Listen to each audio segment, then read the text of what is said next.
Welcome to Harrowing's Live from the Bunker. This issue is just a quick one for the possibility that everyday junglist might join us, but Tammy Doug has joined and Simon Campbell, and who knows who else will be here. This was an invitation that Everyday Junglist sent me about an hour ago to can you chat now? And I was like, I just saw it. So we're hoping he'll come, but if he doesn't, that's fine. Um, we occasionally do these little impromptu jams where he's driving across the border down from Tijuana.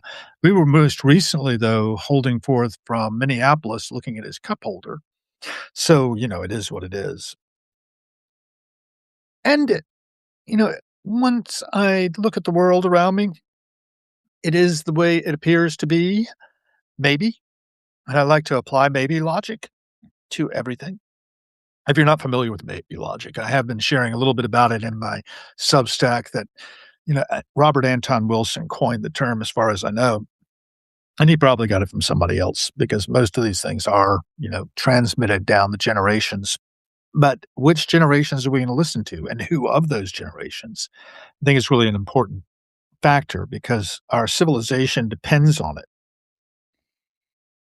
Our technology is godlike, and we might as well start acting like it. Stuart Brand observed that in the Whole Earth catalog back in the day. And I remember that when I was a kid because the Whole Earth catalog featured a image of Earth, in its entirety. And it advertised itself as access to tools. And a lot of people were using it, to do the hippie stuff, right? Do it yourself stuff. And he's still at it. Stuart Brand's still out there. Um, Something that developed from that was the World Electronic Link, the whole Earth electric link, I think is what WELL stood for. And, the whole Earth is all we've got right now. I mean, we're not mining the moon or asteroids. We're sending tentative little probes out there. But as far as us, we're staying put for now. Artemis may launch within the next month, go out around the moon and come back. To what purpose, I'm not entirely sure because most of the things we need to do out there in this outer space can be accomplished by our robots now. They're getting better and better. If you go by the Tesla store down here in Georgetown, you'll see an Optimus humanoid robot standing in there. I think you can buy one. It's something to think about. Arm it with the large language model chatbot inside, and one thing leads to another, right? By the way, you can tell me who you are, where you are, and how you are in the chat. That might be a good place to start since a number of you have tuned in. Um, you don't have to, but I find that useful. And it also tells me you can hear me. If you can't hear me, um, well, somebody might someday. And that's a big part of what I do here is lay down primary documentation for historians of the future. So something of me will be out there in cyberspace, findable potentially by someone, maybe. And, when they stumble on it, they might get a little window of what the thinking was of this particular person at this particular point in history. I style this blog on Substack, if it's what it is, or vlog, if you prefer, as philosophy and with a secondary category of humor because I find all this pretty funny. And if I'm not being funny, oh well, it's a particular sense of humor. It's not everybody's taste. I'm drinking out of a camp mug, stainless steel mug. You know, and it's got Holly Bowling on it there, and you can see that. This is from the wilderness sessions. During the pandemic, a lot of things changed for a lot of people. They weren't able to make money the way they used to by going out and playing gigs where audiences came to them. So they would go online. And in Holly's case, she, with a Sprinter van, her dog, her husband is a videographer, got in a Sprinter van and traveled around and set up and did concerts. They were launched every Thursday throughout the summer. It was really beautiful in a lot of ways.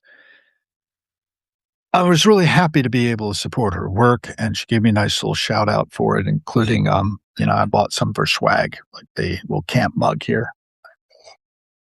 She's highly talented. If you don't know Holly Bowling, check her out. So all's good. We're gonna keep breathing as long as possible. That's the, way we do this. I highly recommend that people do join the walkout that I understand is on here in the United States. I think a general strike is really what we need. We need to inconvenience ourselves enough to affect change in our society if we want change. If we're not willing to inconvenience ourselves by doing a general strike, then we probably aren't very serious about wanting change. I don't really know many other things that will affect change other than a general strike. Historically, they've worked, but it is what it is. I have to watch the clock actually because I'm due to go on with Origin. He's just joined us here at 1:30. It's at 2. It's 1:39 now, and I'm glad you joined Origin. We've got a separate setup ready to go. So I'll probably drop this pretty soon. But I am glad and grateful to the everyday junglist who is not here with us at this moment for basically asking me if I had time to chat. It's 12:35 and I responded to him about 1:25, but I don't think we connected. Oh well. This is the way things go. Yeah, thank you. I'm looking forward to hearing about that global recognition award that um, fair AI economy has gotten. You saw me pause there, right? I had to go in and collect the file for what we're talking about in about another 20 minutes. Yeah, that's about right. I put that into the chat. By the way, besides saying thank you, which I appreciate, tell us where you are and how you are. Anybody who's on here, I would like to know. Frank De Silva has joined.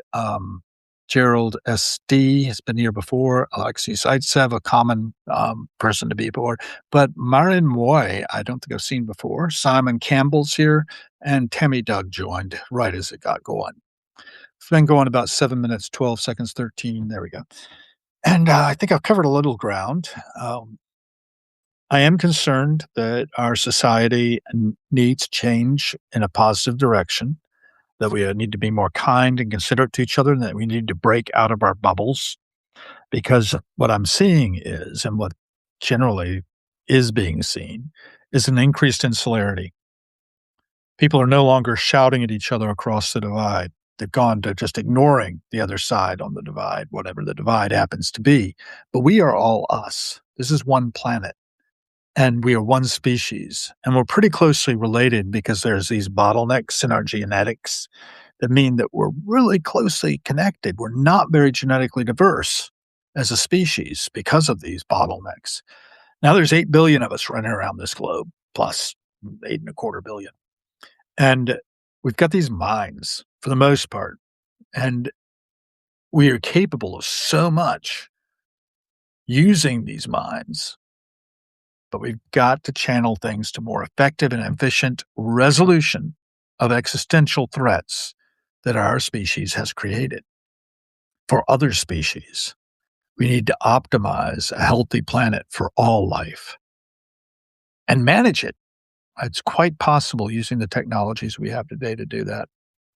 But we have to be willing to exert ourselves in that direction. And if we're not willing, we're going to get what we got. If we keep on doing what we always did, we'll get what we always got.